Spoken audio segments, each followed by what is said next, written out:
Yes, you can start, please. Okay, so welcome to the European Associative Algebra seminar. Um, Today's speaker is Nikita Safonkin from Leipzig University, who will talk about what is a double star product. Nikita, the floor is yours. Thank you very much. I would like, first of all, to thank the organizers for having me today. And today I will try to answer the question in the title. And first, first a quick spoiler of my talk. It will be about some kind of non-commutative geometry. And the starting point of that is the so-called Kontsevich-Rosenberg principle, which originates in a paper by Kontsevich of 1993 and was explicitly formulated in exactly this form, as you can see on the screen, in the joint paper in 1998. And it says that if we want to consider some structure on a non-commutative but associative algebra A, a geometric one, then it should induce the usual commutative structures on all representation schemes. The next point is at 2004, Michael van den Bergh introduced double Poisson brackets, which are non-commutative analogs of the usual Poisson brackets. They are non-commutative analogs because they satisfy this Kontsevich-Rosenberg principle and induce usual Poisson brackets on representation spaces.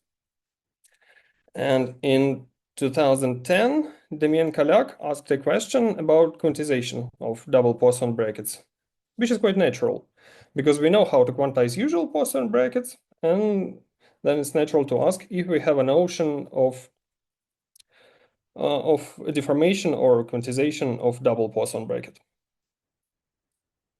So what I've just said is this part.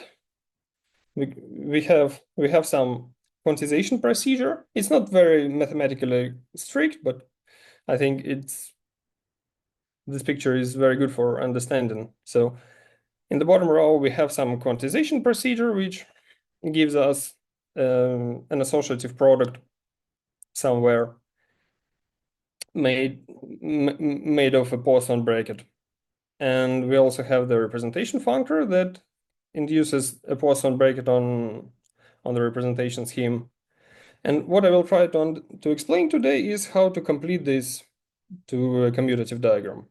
So my goal is present somehow a structure or a definition of a structure on an arbitrary associative algebra A, which induces the usual star product on all representation spaces. So that's why it satisfies the Kontsevich-Rosenberg principle. Outline the plan of my talk is as follows, and the first will be some introductory part, then I will speak about some kind of double coordinate ring of these representation schemes. It's also a part of the introduction, actually. Then I will speak on my own results. I will give a definition of double P algebra, where P is an arbitrary operand, almost arbitrary. There is some mild restriction. And then I will speak about deformations of double Poisson brackets. In this section, I will give mainly definitions, and then I will explain the double formality theorem for the case of the non-commutative affine space. And I will also hope I will have time to discuss the sketch of proof of this double formality theorem. Roughly speaking, this double formality theorem classifies some deformations of double Poisson brackets. Not only them, but yeah. It says that some algebra is formal, which means that it's a DG differential graded Lie algebra, and it's L-infinity quasi-isomorphic to its cohomologies. So let's start from the beginning. In my talk, I will assume that K is an algebraically closed field of characteristic 0, and at some point in the last section, we will assume that it's the field of complex numbers. And if you assume it for the whole talk, you won't lose anything. We will consider matrices over K, and A is usually an associative and typically non-commutative algebra.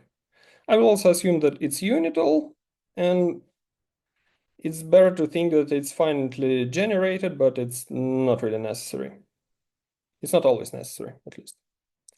So the definition of the representation space, it is the affine scheme representing this functor.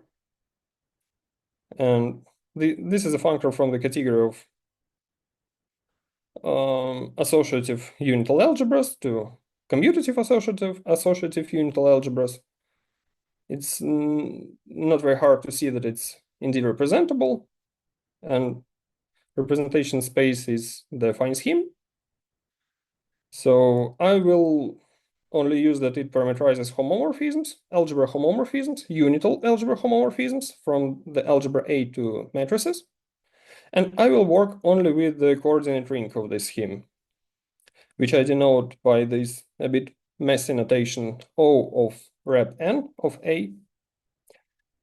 And this algebra is generated by the symbols Aij, where Ij run from 1 to n, and A is an element of the algebra. And the meaning of these elements is that they're the natural functions on representations. I mean, if you had a representation raw, then you can compute the image of this element A under this representation. You will get a matrix. Then you consider its ij element, which is a number. There are some relations in these elements, and they are of two kinds. First of all, we can multiply matrices, and this gives us the first relation here. And there is also the unit matrix, and we agreed that we consider only unital homomorphisms, so the second relation. What is really important for me and for the rest of my talk is that there is an action of the group GLN on matrices and also on the representations, which is just post-composing with these algebra homomorphisms. Yeah, and on these elements, Aij, it acts as follows, just the usual action on functions.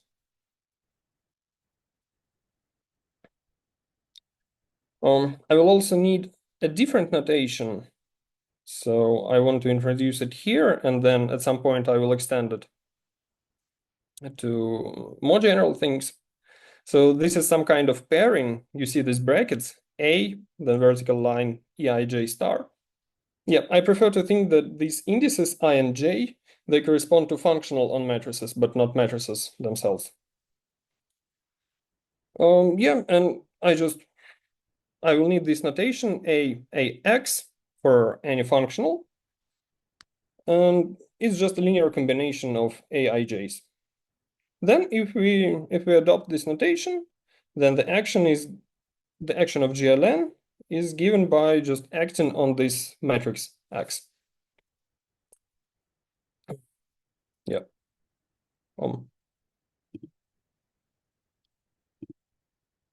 Okay. And a simple example here, which is very important for me, is the algebra of non-commutative polynomials, infinite number of variables. So the representation scheme is just the affine space of the dimension d n squared, and it's natural to identify it with the direct product of general linear Lie algebras, where the action of the GLN is the diagonal one.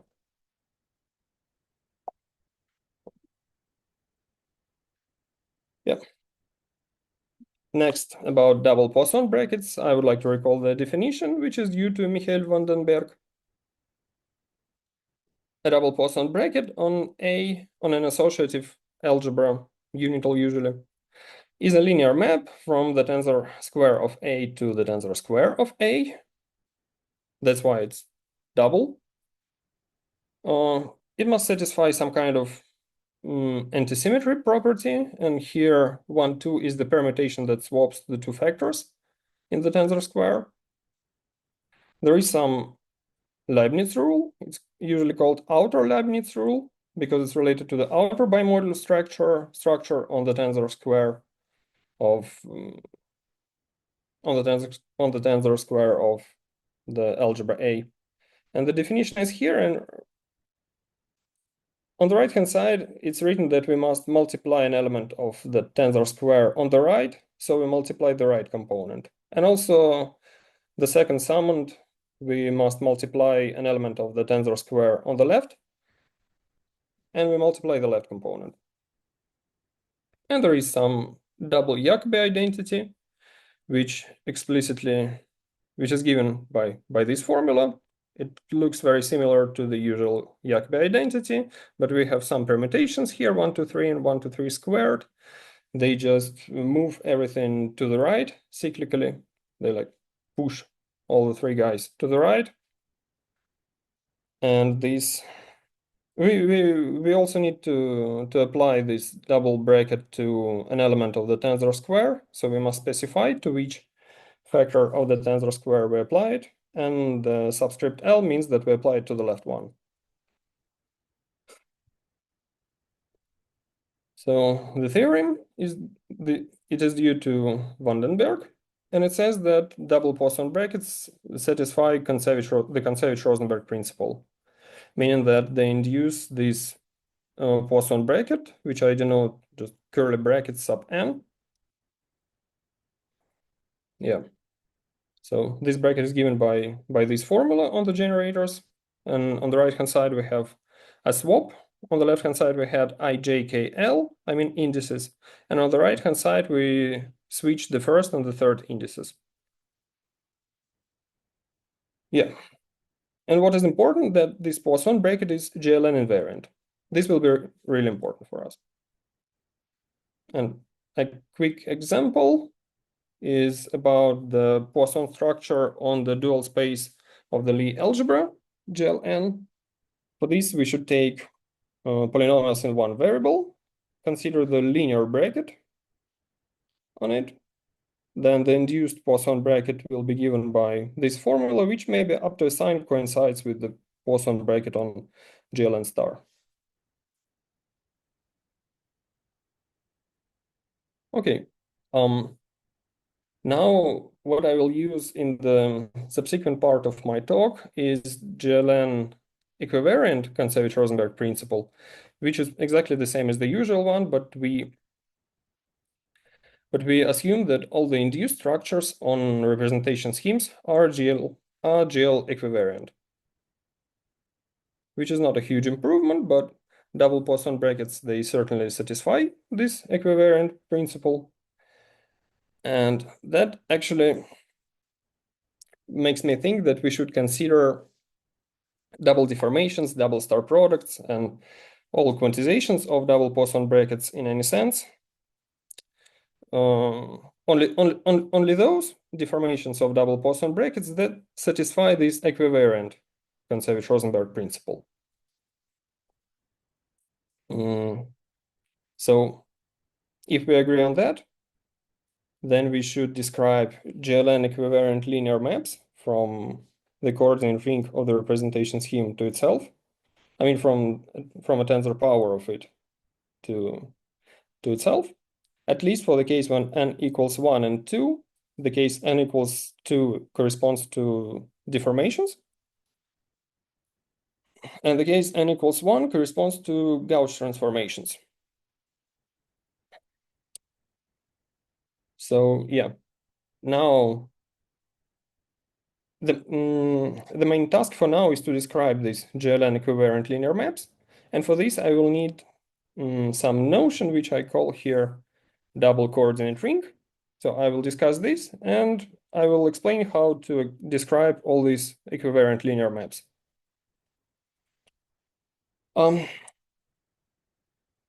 First, remark that, I recall that this coordinate ring is generated by the symbols Aij. So we can consider the algebra A as a non-commutative generating set of this coordinate ring. And if we want to consider an arbitrary element of the coordinate ring, we have to multiply the generators, take some linear combination, but let's forget about the linear combination now and consider a monomial in the generators. What is written here, you can assume that this is the definition of the right-hand side, where ij bold, they're just tuple of indices I1, etc., In, and J1, etc., Jn. So if you just simply rewrite the left-hand side as in this form, then you could think that the right object is the tensor algebra of A. Because these monomials, they span the coordinate ring of the representation scheme. But actually, a different definition will be very useful. The main object of my talk will be in this double coordinate ring, which I denote by O rad of A, rad from reduced. I will explain why it's reduced later. I mean, why I use this notation. But the definition is that we take, for any associative algebra, we first define O of A, which is given by this formula. We consider the tensor power of A, we multiply it by the symmetric algebra of the vector space A sub this strange symbol, which is basically the quotient space by commutators. And also the group algebra of the symmetric group. Here I must mention that this algebra of A, first time it appeared in a paper of Victor Ginsburg and Travis Shedler in 2010. They studied differential operators in non-commutative geometry. And actually, at some point, we will use almost the same differential operators as them. What else should I say here is that this O of A is an algebra, because, I mean, how do we multiply elements of it? We multiply the tensor part as we multiply those elements in the tensor algebra. We multiply the symmetric algebra part as usual, and for the group algebras of the symmetric group, we use this inclusion of Sn times Sm to Sn plus m. So basically we just write those permutations together next to each other and consider the second permutation as a permutation of the last nodes and the first permutation as a permutation of the first several nodes. Yeah.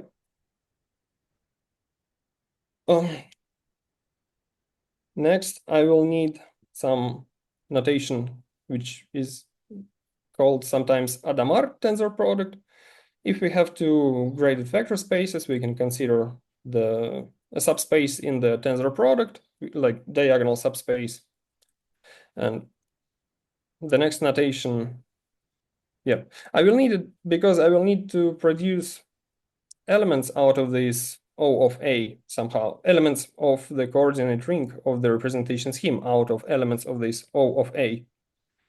So I will use this bracket notation alpha x for alpha an element of this O of A and x tensor element in the matrix, in the matrices. And the degree of A must equal the degree of x. So Adamar tensor product enters here as we just consider the Adamar tensor product of this O of A and the tensor algebra of matrices. So we basically multiply the nth component of the first factor and the nth component of the second factor. And we map the element alpha tensor x to this bracket, to this pairing alpha and x, which is given by the formula in the bottom of this slide. So assume that alpha was a decomposable tensor, as decomposable as it could be. We have certain elements A1, An, which belong to the algebra A, F1, Fr, which belong to the quotient space by the commutators, and a permutation. Then what we do here is assume that X is just tensor product of matrix units. Then what we do? We permute the first indices by U. We do not change the J indices.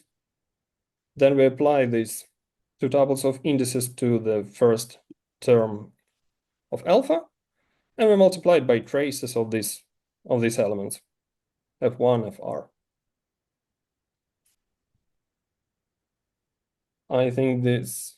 I hope this looks quite natural. Yeah.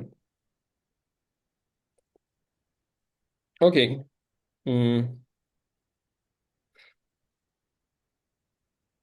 What I must say here is that there is on each component on each graded component of this O of A, there is an action of the symmetric group. It is a bimodal action, left and right, and this action actually comes from the permutations of from the natural action of the symmetric group on matrices, on the tensor power of matrices. One action permutes the first index, like vectors. The other action permutes covectors, and this can be lifted to this O of A. So I will consider this object whose definition is given in the bottom of this slide, diagonal as bimodules.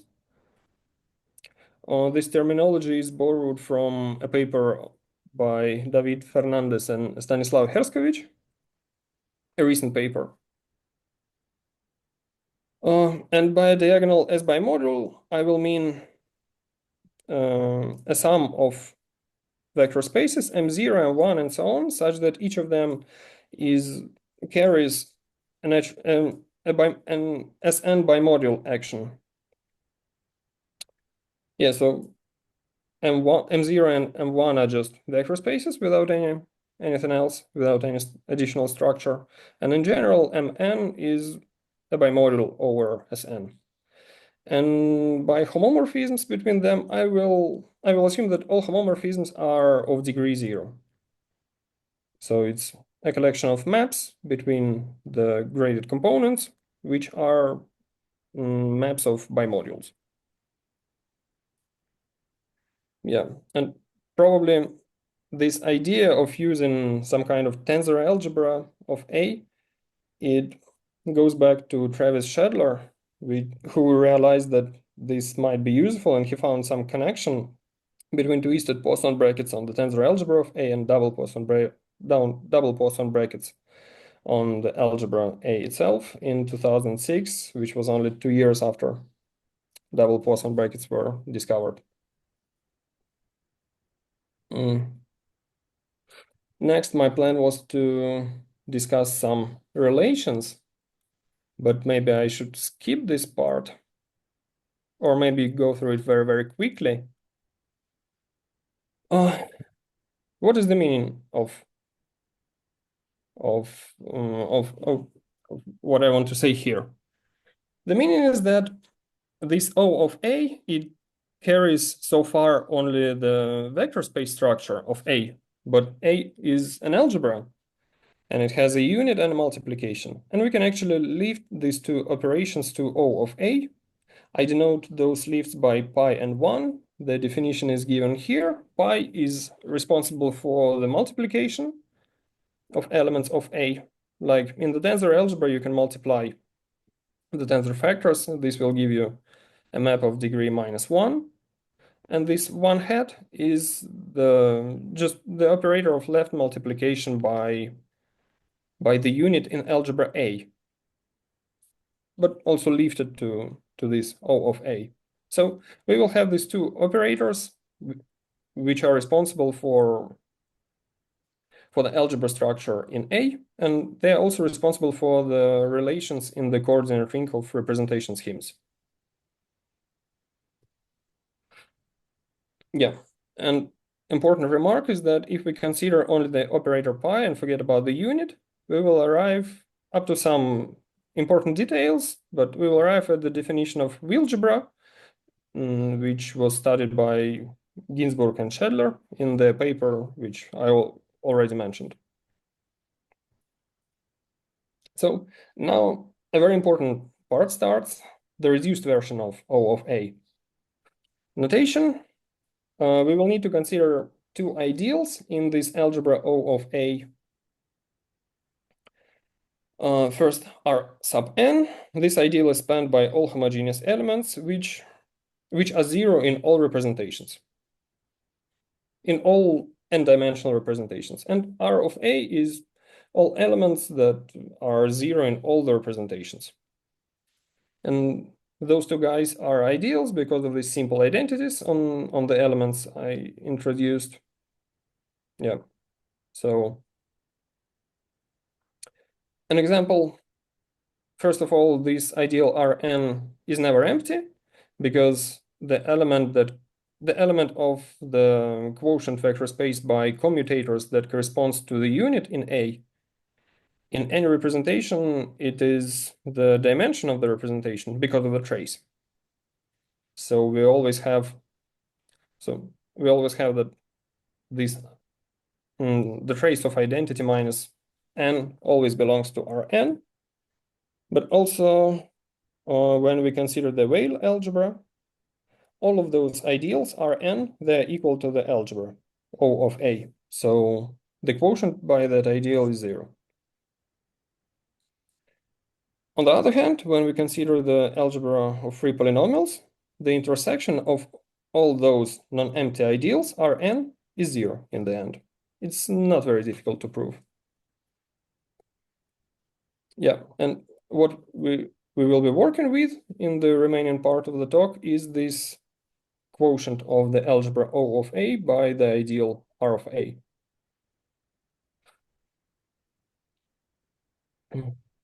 Okay. Now, the main theorem of this section.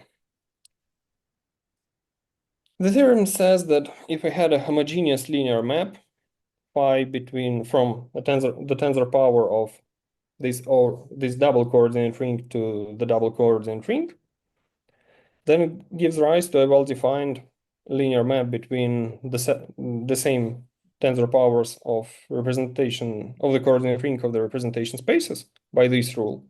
If and only if it is admissible, I will explain what it means on the next slide. It must be admissible modulo this ideal R sub n. And moreover, any GLN equivariant linear map, phi n as written here, is of this form. Admissibility, it's an important thing here, but not the most important part. What is really important here is that when we consider GLN invariants, we can split this map in two parts. We can extract this non-commutative part, which is phi. And the rest, all these matrices, we can move them to the right. Yeah. Okay. Maybe another remark, which will be really useful. What? A question? Oh, Okay. So, what is really important to us is that sometimes we will have, and pretty often, we will have some maps capital phi that define GLN equivariant linear maps between representation spaces. And these maps phi, they satisfy some properties, like a Poisson bracket, or I don't know. In the end, this phi will be replaced somehow by an L infinity quasi-isomorphism between some differential graded Lie algebras. And what is really important here is that when we consider the reduced version of this O of A, we have, and that's an injective correspondence. I mean, if we have some relation on this capital phi, which is satisfied in all the representation spaces, and we manage to lift this relation to the non-commutative world somehow, then we don't have to prove it directly by some direct computations with non-commutative objects. We can just pass to the representation spaces, and this injectivity, which is due to modding out by the elements vanishing in all the representations, this gives us all the relations we need. And the main part is usually to lift commutative structures to the non-commutative world, and their properties will be clear due to this. Okay. Can you hear me? Could you please say if you can hear me? Yes, of course. Okay, Thank you. Thank you. Okay. So I should move on. And here is the definition of admissibility. There are four relations here. They are of two kinds. First two relations are they have something to do with these operators pi and 1, which roughly means that this map capital phi must be compatible with the algebra structure of A. And roughly speaking, this capital phi must commute with pi and 1 up to some permutation, which is on the right-hand side. And what is more important to us is that the last two relations, they roughly say that, I mean, here they say precisely that this phi must be a map of S by modules. So it must be equivariant with respect to the bimodal action of the symmetric groups. Yeah, and recall that here in this theorem we consider only representation spaces of only of one dimension. So this map capital phi must be admissible modulo this ideal R sub n. So these four identities must be valid modulo that ideal. Yeah, I will denote admissible maps from tensor power of this double coordinate ring to the double coordinate ring by this symbol hom sub s adm, which means admissible. I'm sorry for this really messy notation, but I couldn't find a better one. Now I would like to discuss double P algebras, but probably very briefly. So assume we are looking for an analog of a P algebra structure non-commutative geometry. Then the theorem from the previous slide would give you a very natural idea that we should just find a proper analog of the double of the usual endomorphism operand. And if we had a good analog, a good non-commutative analog of the endomorphism operand, then the Kontsevich-Rosenberg principle, the GLN equivalent version of it, would tell us that we must have induced maps to the usual endomorphism operands, GLN equivalent, and of the representation spaces.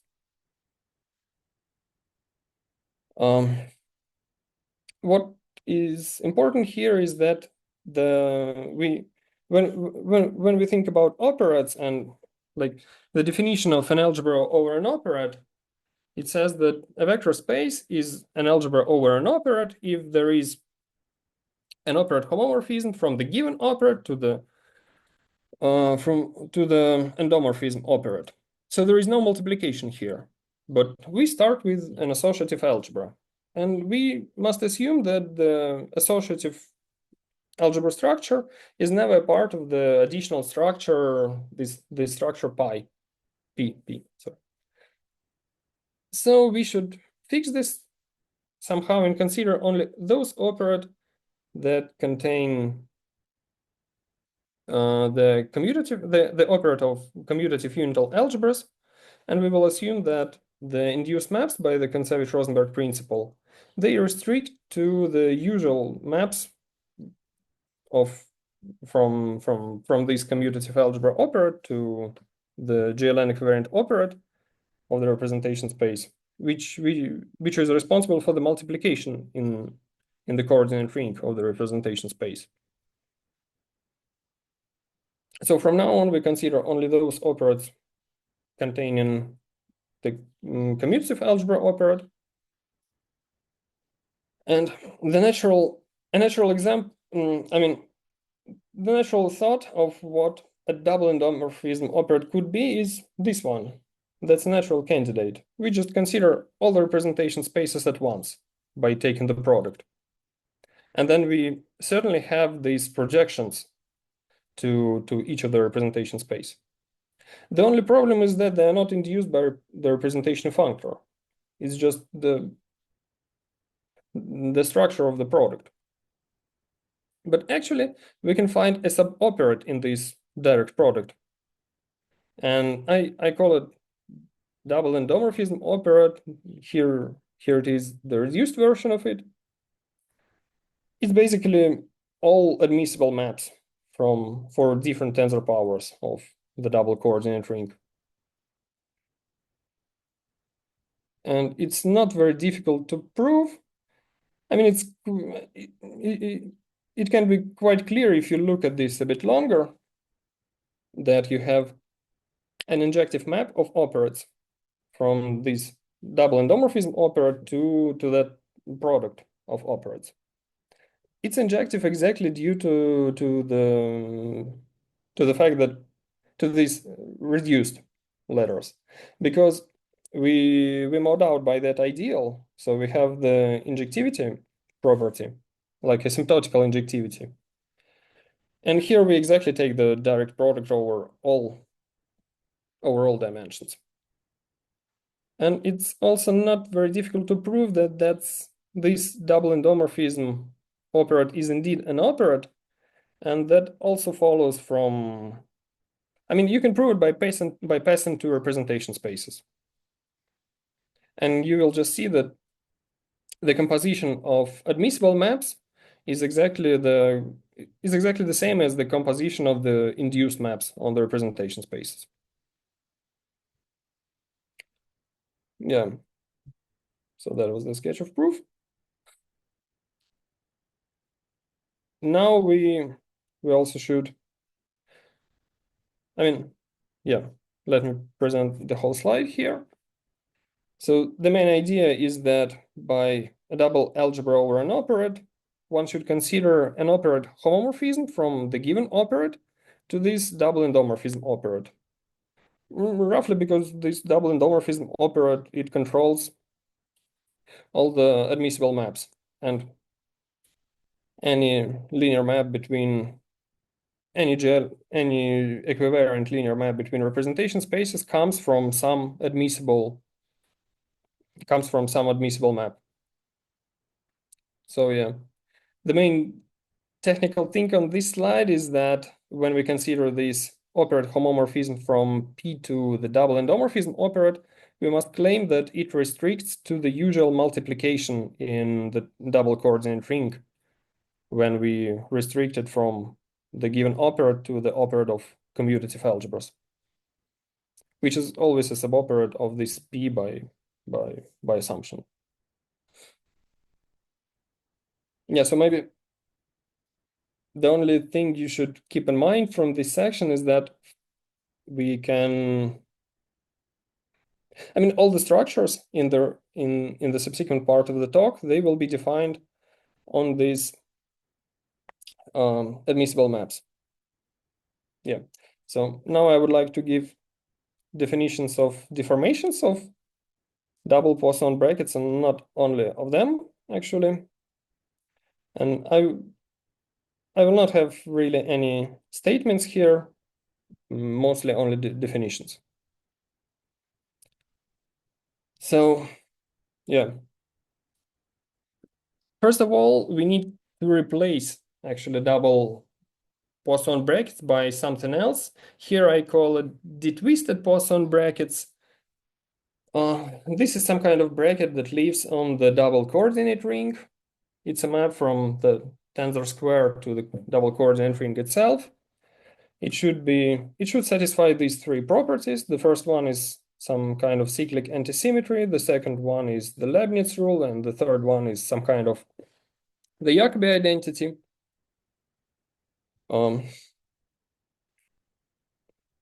I call them detwisted because they are like diagonally twisted. They are twisted with respect to this diagonal S bimodule structure. Diagonal because we have the joint action here. I mean, it's the joint action as for the usual bimodule. Yeah, so I'm not the one who invented this definition. It appeared already in the paper by Ginsburg and Schedler in 2010. They give a definition of this structure, and they also mentioned that any double Poisson bracket can be canonically extended to any double Poisson bracket on A can be canonically extended to a structure like this on this on the double coordinate ring, and it was proved in a recent paper by David Fernandez and Stanislav Herskovich. Yeah, very recent paper, like several months ago. So from now on, I will assume that a better analog of a Poisson bracket in non-commutative geometry is this structure, de-twisted Poisson bracket. I mean, how to come up with this definition is you just start looking for a linear map from the tensor square of the coordinate ring to the coordinate ring of the representation space. You assume that it's equivariant. You use the theorem which I showed several slides ago, that any equivariant linear map comes from an admissible map which lives on the double coordinate ring. And then you write cyclic antisymmetry, Leibniz rule, and Jacobi identity for the induced Poisson bracket on the representation space, and you rewrite it, and you just basically arrive on these identities for the non-commutative version of the Poisson bracket. I mean that it's very straightforward. Next, I was planning to discuss some differential operators, but maybe let's do this very briefly. When people speak about commutative algebras, they very often use differential operators defined by Alexander Grothendieck in 60s, I guess. And the definition says that a differential operator is a linear map from algebra to itself. It's of order n, if and only if the commutator of this operator with the multiplication of operator by an element is a differential operator of order n minus 1. And the only differential operator of order 0 is 1. The only differential operator of order minus 1 is 0. So in the paper, Ginsburg and Schedler, in the paper in 2010, they defined differential operators in arbitrary symmetric monoidal categories and then applied the definition to this double coordinate ring. They used completely different terminology, but what I'm saying is exactly the same as what they did, just different notation. So we will basically use the definition, but apply it to the reduced version of the coordinate ring. Yeah, and we, like, very roughly, by differential operator, we will mean an admissible map such that the commutator with any operator of left multiplication is a differential operator of order minus 1, of order less 1. It's not precisely correct because the operator of left multiplication is not an admissible map. It shifts the degree, but those are some technicalities, and I would prefer to skip them. So the definition of differential operators we use here is approximately the same as the usual Grothendieck's one, and is exactly the same as the definition of differential operators given by Ginsburg and Schedler. We will also need polydifferential operators. And that's roughly the same thing, but like a differential operator with many arguments. So that's a linear map such that which is a differential operator in all of its arguments. And what is really important, at least for the proof, not for the exposition of results, but for the proofs, it's really important that when you give all these non-commutative definitions of differential operators, then you can detect if a given map is a differential operator or not by passing to representation spaces. So this proposition, which I actually like very much, it says that if you had an admissible linear map from the double coordinate ring to itself, then it is a differential operator if and only if the induced map on representation spaces is a differential operator of the same order. And when the order of the differential operator is minus 1, the only differential operator must be 0. And since we are working with the reduced version of this double coordinate ring, it's clear that the only differential operator in any sense is zero. I mean, in the non-commutative sense, it must be zero because it induces, because the induced maps are always zero. And if the induced map is always zero, then the initial admissible map must be zero too, because of this kind of asymptotic injectivity. So finally, we arrive at the definition of detwisted deformation. By detwisted deformation, I will mean this operation, which I denote by these double stars. It's from double star product. It must be an associative admissible linear map from the tensor square of formal power series to the formal power series with values in the non-commutative in this double coordinate ring. And the definition of admissibility is as follows. We just consider Taylor components of this map, and each of them must be admissible in the usual sense. Particularly, it's a morphism of degree zero of S by modules. And we also assume that this detwisted deformation must be indeed the deformation. And what does it deform? It deforms the multiplication in this double coordinate ring. And a quick remark here is that when we consider, I mean, this remark says that if we consider, I mean, here we fixed the zero component of this detwisted deformation. And the first component, at least of the commutator, is a detwisted Poisson bracket, which is very, very similar to the usual story when we do not have anything twisted, anything admissible, just an associative algebra and its deformations. But here we also have to take this twisted commutator. Yeah, maybe it was very important to say that the multiplication in the double coordinate ring, it's detwisted commutative, which means that the similar twisted commutator for the multiplication in the double coordinate ring vanishes. So, okay, by a detwisted star product, I will clearly mean a detwisted deformation such that each Taylor coefficient of it is a B differential operator. And a couple of words about the gauge equivalence. We say that two detwisted deformations or star products are gauge equivalent if there is an admissible, as always, linear map over the power series, which reduces to the identity modulo H.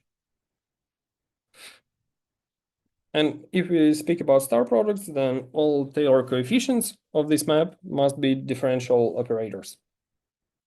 In the non-commutative sense, of course. So yeah, I guess it's the usual notion of gauge equivalence here. The next question is, how would we control deformation problems? I think it's a common belief that any deformation problem must be controlled by a differential graded Lie algebra. And the main task for me now is to explain that deformations of double Poisson brackets, detwisted Poisson brackets, and just detwisted deformations in general are decent deformation problems. So there are some differential graded Lie algebras behind them. As you can guess, I'm going to define a shifted. I'm going to define a detwisted version of the shifted Hochschild complex. But a quick reminder, very, very quick, that the deformations of the if we live in the usual setting without anything twisted, admissible, or whatever, when we have only an associative algebra, then the differential graded Lie algebra that controls its deformations is the shifted Hochschild complex, shifted because we have here n+1, and it's some complex with a differential And it's also a graded Lie algebra with some bracket, and whose nth graded components are given by arbitrary linear maps, as here. So the definition for the detwisted setting is that we consider, first we consider the usual shifted Hochschild complex, which ignores all the admissibility, which ignores all the S-bimodal structures. And then we consider a subcomplex in it, consisting of admissible maps. I denote this subcomplex by L sub ds, S from associative, always here. And also, we will be interested in a complex of polydifferential operators. It's a subcomplex in this detwisted Hochschild complex consisting of polydifferential operators. And I mean, if you look at this a bit longer, then it will be quite clear that these two complexes, they control the deformations mentioned on the previous slide, in the sense that the detwisted Hochschild complex controls the arbitrary detwisted deformations, and this detwisted polydifferential operators complex controls detwisted star products. What is important is that we have a homomorphism of DG Lie algebras induced by the representation functor. It's quite clear because all these complexes, they are made of some kind of admissible maps, and to any admissible map we can consider the induced map on the representation space. Yeah, and the only non-trivial part here is that all the brackets and differentials, they are preserved by this by the vertical maps here. Yeah. The next thing I was planning to say here is that, roughly speaking, any detwisted deformation and any detwisted star product is gauge equivalent to one admitting a unit. It can be easily proved by considering, like, by the usual technique. When you consider bar or cobar complex of an associative algebra, and you can prove that it's quasi-isomorphic to the normalized version of it when you mod out by the unit. And this can be done exactly here in exactly the same way. In the last few minutes, I would like to define detwisted polyvector fields. The definition is here, and there are some admissible maps. I have here the wedge product, but not the tensor product, and it's related to the fact that this map, it goes from a tensor power of double coordinate ring to the double coordinate ring, but it must be also skew symmetric in the sense of the action of the symmetric group. And what it means to be polyvector, it means that there is some kind of Leibniz identity, which is written here, and up to this permutation, a big permutation, it should be just the usual Leibniz rule. And one polyvector fields, I mean polyvector fields and one arguments, they're just usable, they're just usual derivations. So I will denote these polyvector fields by a bit strange symbol L sub d Poisson from Poisson, and it refers to the fact that they control deformations of detwisted Poisson brackets. Yeah, and the meaning of this proposition here is that there is a structure of a graded Lie algebra on the polyvector fields, on these detwisted polyvector fields, such that the representation functor induces a map of graded Lie algebras. And if we consider, if we assume that the differential is 0, so we treat it as a differential graded Lie algebra with the trivial differential, then it is responsible for deformations of the 0 detwisted Poisson bracket. Yeah, but we will not consider any differentials on this graded algebra. So we will assume that the differential is always 0 on polar vector fields. And finally, the last 5 minutes will be devoted to the double formality theorem for the non-commutative affine space. So the theorem, we assume that the algebra A is the algebra of non-commutative polynomials in finite number of variables. Recall that the reduced version of the double coordinate ring is the same as non-reduced. Roughly speaking, because the polynomial algebra because the algebra of infinite matrices has no polynomial identities. Roughly speaking, that was the reason. Yeah, and the theorem says that there is an L-infinity quasi-isomorphism, which I denote by bold U between the polar vector fields and polydifferential operators. And this L-infinity morphism can be included in commutative diagram like this, where the bottom row is the L-infinity morphism constructed by Maxim Kontsevich in his famous paper. And the vertical maps, they are induced by the representation functor. And they are morphisms of differential graded Lie algebras. So the whole commutative diagram lives in the category of L-infinity algebras. Yeah, and also in the left column, all the differentials are 0 by the definition. So a bit more on that, I would like to recall that that Kontsevich presented a very explicit formula, a hard one, but explicit nonetheless, formula for this L-infinity morphism. And it's roughly as follows. There are two sums over some graphs. There are those very, very hard coefficients, which are real numbers. And from now on, I think it's important to assume that the ground field is the field of complex numbers. So Kontsevich presented these universal constants, W sub gamma, and also some polydifferential operators, U sub gamma. And what I did, I basically lifted these polydifferential operators, and I did not work with those hard coefficients.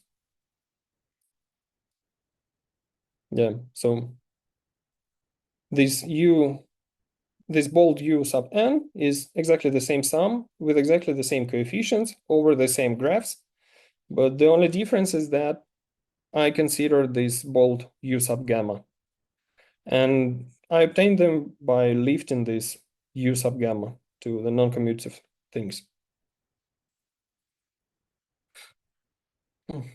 And a very quick on the proof. There are two things to prove. The first one is the L-infinity part, that the map presented here, mentioned here on this slide, is an L-infinity morphism. And the next part is that it's a quasi-isomorphism. And the L-infinity part follows from the asymptotic injectivity. Because to prove that that's an L-infinity morphism, we have to prove that it's skew-symmetric somehow, and also there is some quadratic relation, some big quadratic relation for the Taylor coefficients of this bold U. And when we look at these two identities more precisely, you will see that they are exactly the same as for the commutative case. And since this bold U is a lift of the L-infinity morphism constructed by Kontsevich, we conclude that that's also an L-infinity morphism. I mean that the left-hand side of those two identities, as written here, the left-hand side of that quadratic identity, when you consider it for the non-commutative part, and then you pass to the representation space, you will obtain exactly the left-hand side of the same identity, but for the L-infinity morphism constructed by Kontsevich. So the left-hand side here equals 0 by the theorem of Kontsevich. Hence the right-hand side in this identity equals 0. Since it's valid for any n, we conclude that this LHS of U bold is 0 as an identity for non-commutative objects. And the quasi-isomorphism part follows from a result of De Wild and Lecomte from 1995.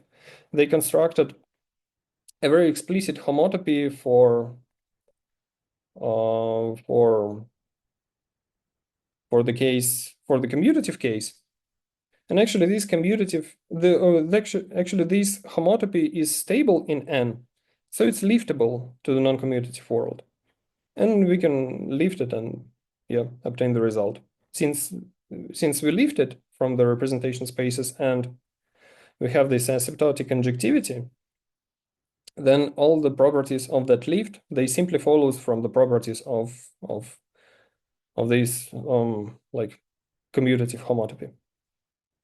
Yeah, and that was it. Thank you very much. Thank you very much. Let's find the speaker.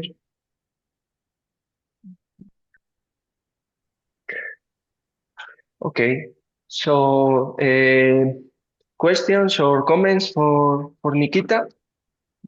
You can unmute yourself or write in the chat and I can read it to him.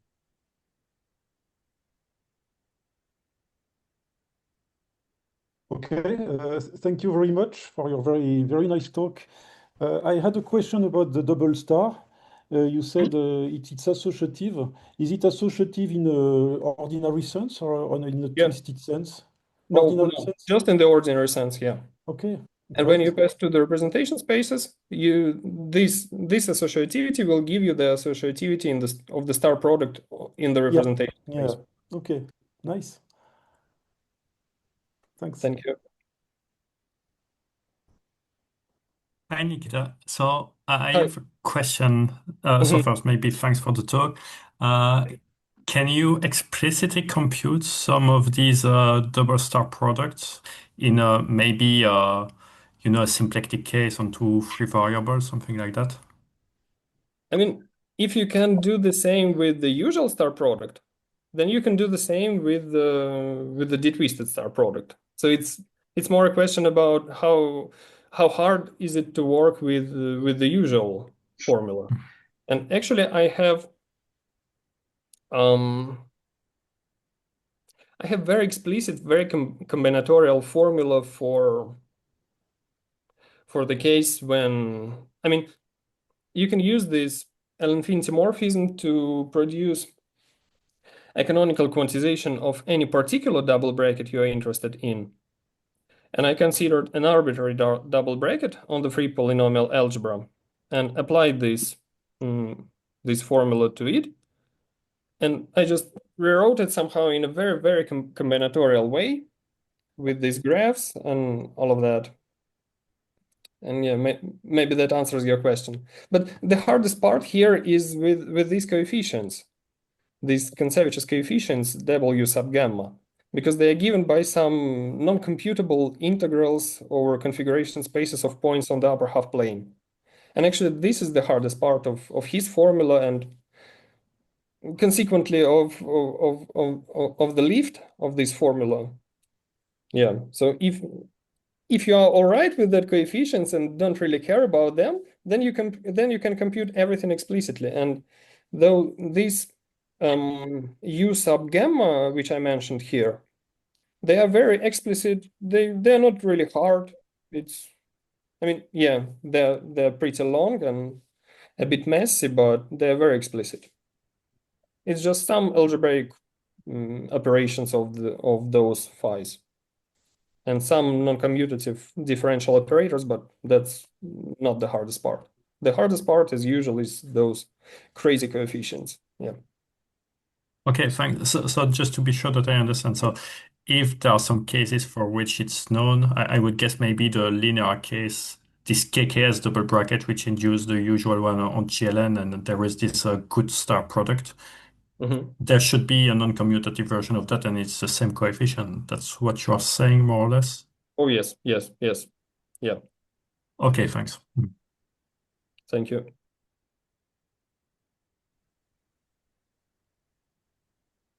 More questions for Nikita? Indeed, I have a question. Only to be just to be sure. You mentioned or you compare with the work by Ginsburg and Sedler, but only to be sure. Ginsburg and Sedler use this contraction maps. Are you using this part of or this structure or in your in your setting or in your work? On one hand, or you are, or let's say that, or you are only working on the diagonales by modules or in this at this level? No, I do need those. I do need those. Okay.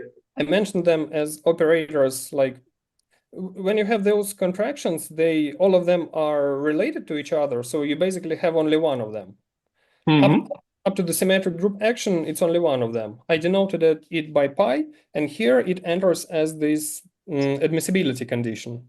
Okay. So it's always present here. It's basically everywhere, but it doesn't allow you to prove anything extra.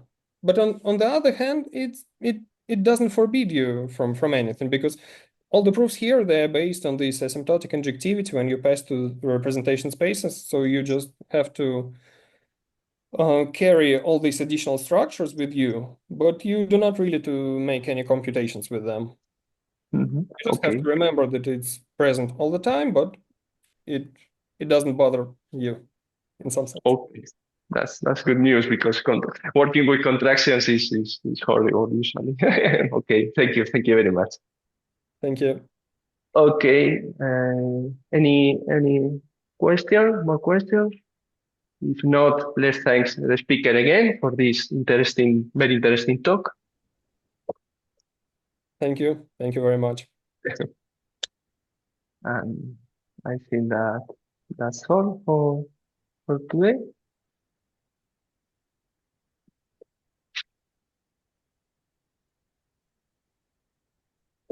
Thanks a lot. Bye. Okay, thank you. Bye. Have a nice afternoon.